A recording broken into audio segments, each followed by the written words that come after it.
Okay, everybody, I'm going to attempt to do number 52 for Physics C from the exercises without making too many mistakes. As you know, this one is very, very tedious. So let me go ahead and work through it with you. So it says that we've got an active volcano in 2009, an eruption through solid volcanic rocks that landed 1 kilometer horizontally from the crater. If the volcanic rocks were launched at an angle of 40 degrees with respect to the horizontal and landed 90 degrees below the crater, what would be their initial velocity and what would be their time of flight? Okay, so first let's look at our X situation and see what we know. So we know that our delta X, our change in position along the X-axis, is 1 kilometer, which is 1,000 meters. Right? We know that our acceleration in the X direction is going to be 0. We know some stuff about our velocity in the X direction. Let's get to that in a second. And we're trying to find our time. And then in the Y, for the Y situation, or in the Y direction, let's see, we know that our change in position in the Y is actually going to be negative 900. Our acceleration in the Y direction is going to be 9.8 meters per second squared.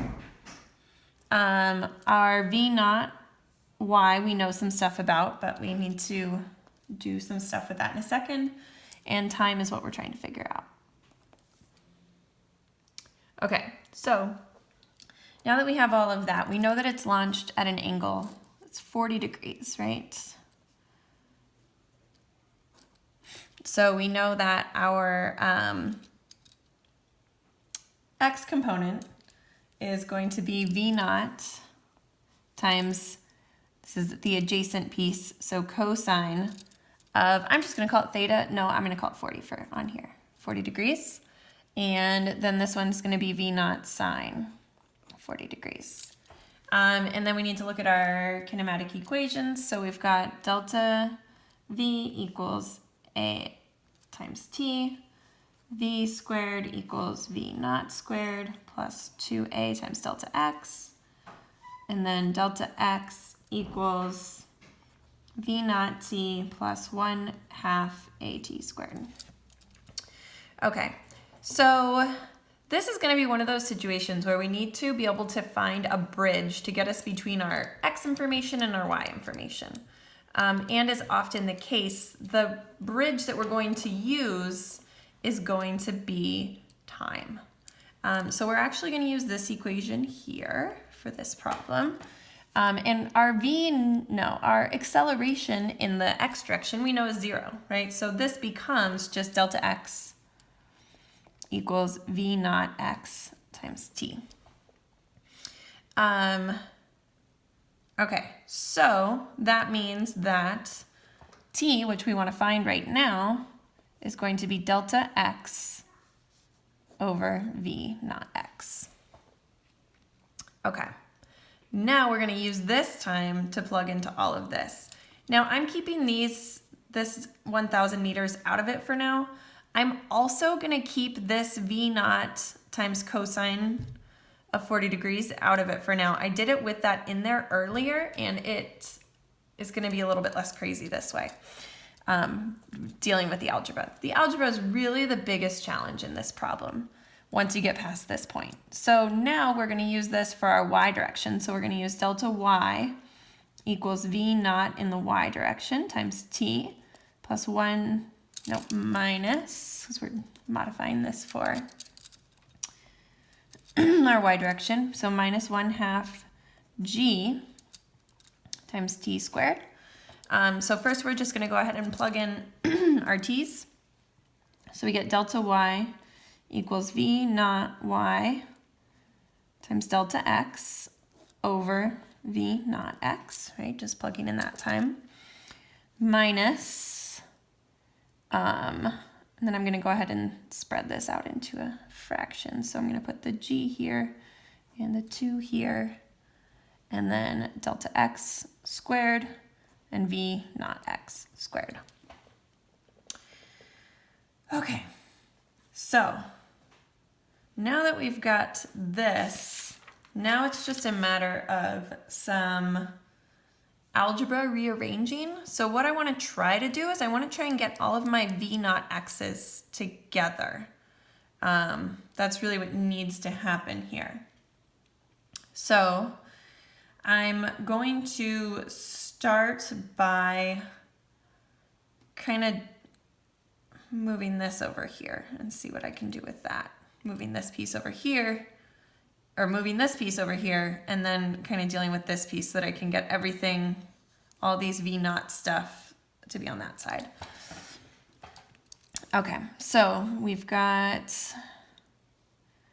delta y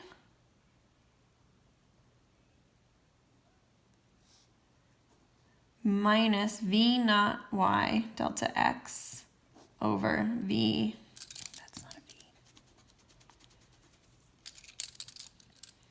v, v naught x equals negative g delta x squared over 2v naught x squared. Okay, so now I'm going to multiply by this 2v naught x squared on both sides. So because this one is so funny, I'm trying to kind of show the algebra in detail.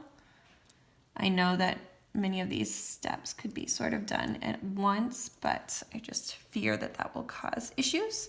So now I'm going to distribute that. So I'll get 2 v naught x, that's supposed to be a little x, v naught x squared times delta y minus 2 times v naught x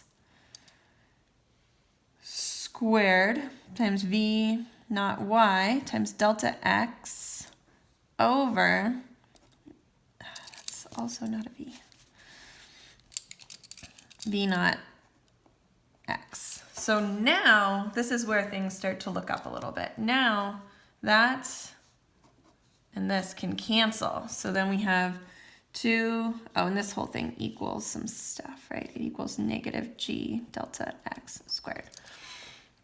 So now we've got 2 v naught x squared delta y minus 2 v naught x v naught y delta x equals negative g delta x squared.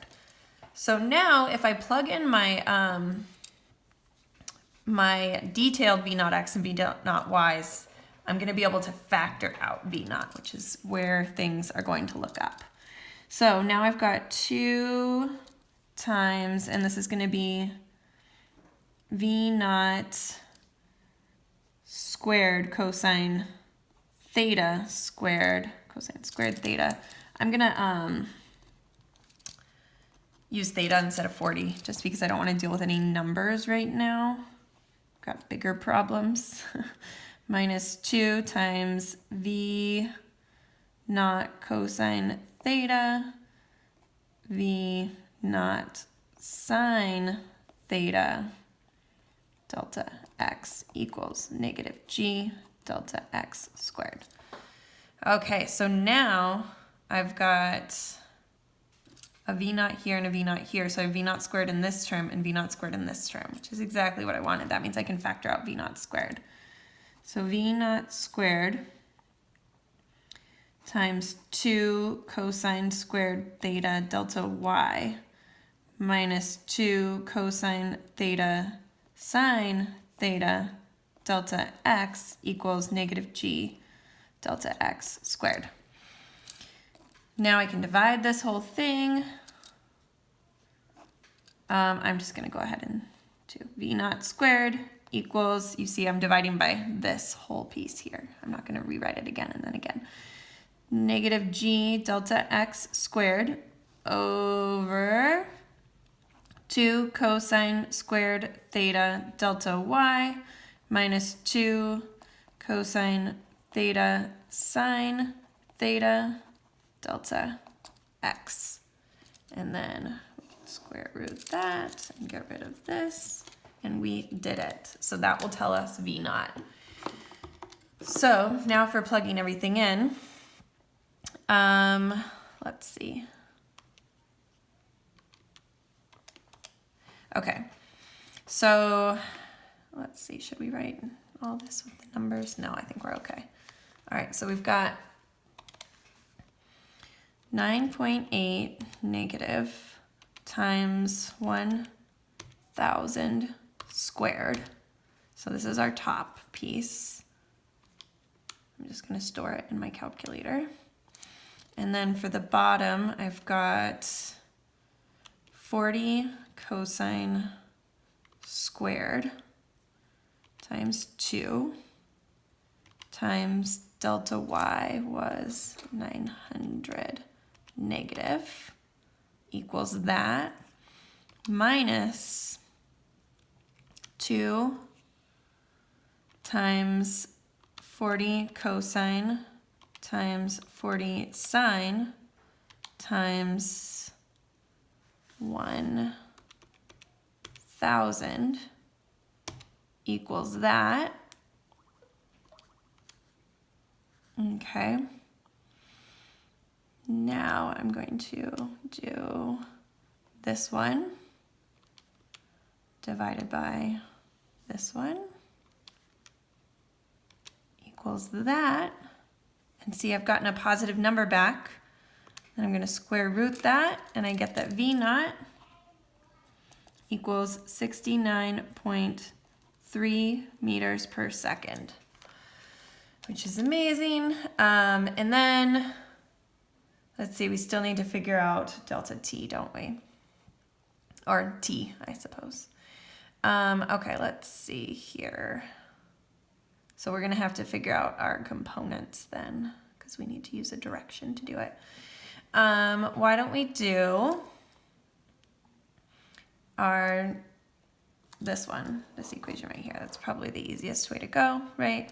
So T equals delta x over V naught x. So V naught x we just know is going to be 69.3 times 40 cosine 53.08, and then, oops, I should have done that second. That's okay.